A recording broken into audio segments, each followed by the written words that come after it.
ನಮ್ಮೂರಿನ ಕುಡಿಯುವ ನೀರಿನ ನೈಸರ್ಗಿಕ ಮೂಲ ಮತ್ತು ಅದರ ಹಂಚಿಕೆಯ ವಿಧಾನವನ್ನು ಇವತ್ತು ತೋರಿಸ್ತಾ ಇದ್ದೀನಿ ನೋಡಿ. ಬೆಳಿಗ್ಗೆ ಹಾಲು ಕರೆದು ಬರ್ತಾ ಇದ್ದಂತೆ ನೀರು ಬರುತ್ತಿಲ್ಲವೆಂದು ತಿಳಿದ ನಾನು ನೀರಿನ ಮೂಲವಾದ ಕುಡಿಯುವ ನೀರಿನ ಹೊಂಡದತ್ತ ಕತ್ತಿ ಹಿಡಿದು ಹೊರಟೆ. ಊರಿನಿಂದ ತುಸು ದೂರದಲ್ಲಿರುವ ಈ ನೀರಿನ ಕೆರೆಯೇ ನಮ್ಮ ಊರಿಗೆ ಜೀವಜಲವನ್ನು ಪೂರೈಸುವುದು.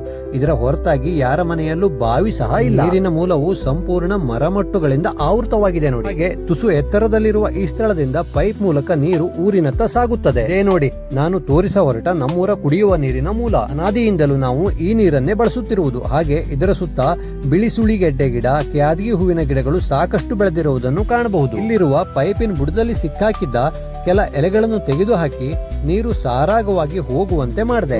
ಇದರ ಸುತ್ತಮುತ್ತ ಅದೆಷ್ಟು ಗಿಡ ಮರಗಳು ಬಿಸಿಲು ತಾಗದಂತೆ ಕವಿದಿವೆ ಎಂದು. ಹಾಗೆ ಇಲ್ಲಿಯ ಕೆಲಸ ಮುಗಿಸಿ ಹೊರಬಂದ ನಾನು ಪೈಪ್ ಮೂಲಕ ನೀರು ಸರಿಯಾಗಿ ಬರುತ್ತಿರುವುದನ್ನು ಒಮ್ಮೆ ನೋಡಿ ಪರೀಕ್ಷಿಸಿಕೊಂಡೆ. ಈ ರೀತಿ ಪೈಪ್ ಮೂಲಕ ಬಂದ ನೀರನ್ನು ನಮ್ಮೂರಿನ 6 ಮನೆಗಳಿಗೆ ಸಮನಾಗಿ ಹಂಚಿಕೊಳ್ಳುವ ಸಲುವಾಗಿ ಪ್ಲಾಸ್ಟಿಕ್ ಟಬ್ಬೊಂದನ್ನು ಈ ರೀತಿ ಮಾರ್ಪಾಟು ಮಾಡಿಕೊಂಡು ಬಳಸುತ್ತಿದ್ದೇವೆ. ನೀರು ಹಂಚಿಕೆ ಕೇಂದ್ರದ ಜಾಗಕ್ಕಿಂತ ತಗ್ಗಿನ ಸ್ಥಳದಲ್ಲಿರುವ ಎಲ್ಲರ ಮನೆಗಳಿಗೆ ನೀರು ಪ್ರತ್ಯೇಕ ಪೈಪ್ಗಳ ಮೂಲಕ ಹೋಗುತ್ತದೆ ನೋಡಿ. ಈಗ ನೀರು ಬರಲಾರಂಭಿಸಿದೆ.